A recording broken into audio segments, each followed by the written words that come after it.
Hey admins, how we doing out there? I would like to make this video a little short, but it's not going to be.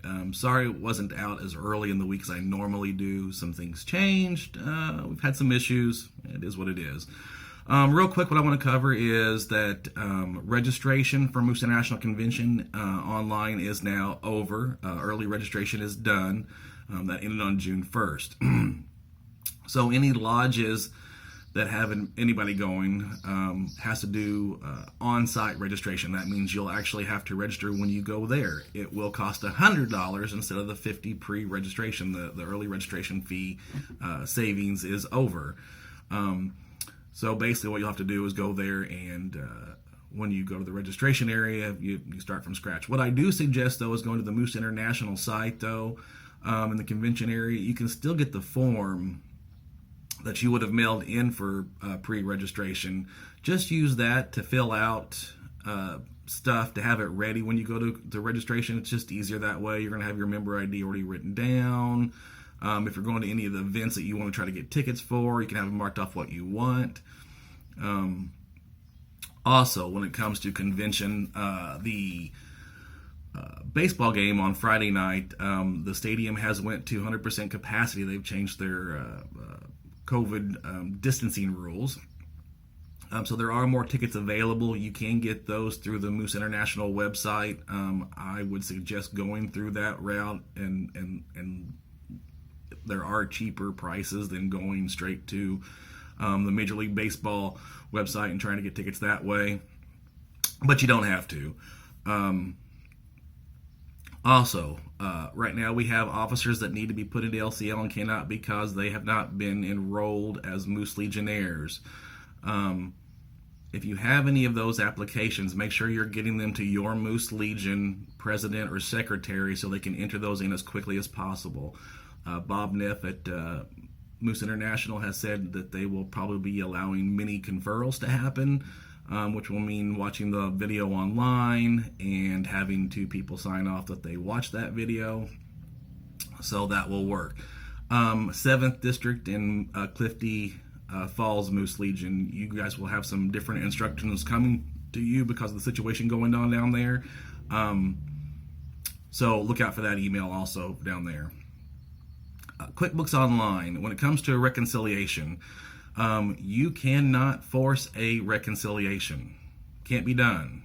You shouldn't be doing it. Doesn't matter whether it's 1 penny, $1, or $100. You have to make sure you're at zero when you hit reconciliation. You cannot go back and undo a reconciliation anymore like you could in the old QuickBooks. The only person that can do that is an FRS specialist. Even I can't do that. So we got to make sure we're at zero. If you're having trouble and you're at zero, or you're not at zero, and you're, a few cents off or whatever, ask for some help. If you're an administrator putting your numbers in, ask the president or the treasurer to help you look over those numbers. If you're an office assistant or whatever, have somebody help you look.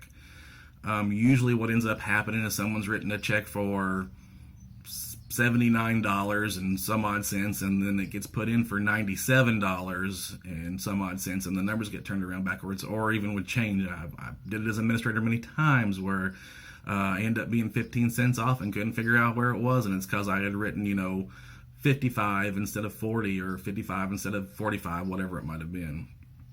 If you can't find it at that point, then there's no need to call Moose International over that. Give me a holler first. I will look at it online, and then if need be, I will come to your lodge and take a look. I can't always get there right away. Got too many lodges to take care of and too much stuff going on. But the only way I would be able to look at that is, come into your lodge, look at your bank statements, look at the checks that were written, bills that were paid. One thing with that, though, that a lot of lodges are not doing, they're trying to just write the payment and create a check to cover paying that bill. There is a 2-step process that is supposed to be being followed. You are supposed to create the bill, then pay the bill. and that's just like two-step authentication on online or on your phone. There's a reason for that. That way you can see, it's easier to find your mistake. If you had a water bill and it was for $100.45 and you paid the bill and it was, you wrote $100.55, you're going to see where the 10 cents was at. That's why you create a bill and then pay a bill. Do not just try to pay the bill. You're skipping a step and you're going to miss something. Also, when it comes to 990s this year, we did have a conversation while we were up at Moose Heart for our training last week with filing electronically. You have to file a 990 electronically now. There's no other options. So if you're an administrator or a lodge that does your own 990s, you will have to contact a CPA to file that 990. There's no cheap software. There's no easy way around it. That's just the government and the way it works. Now, if you have a CPA just doing your 990s, they should not be charging you more than $100 or $200. If it's strictly just the 990 and they're wanting to charge you more than $200, you need to move on down the road and check other people.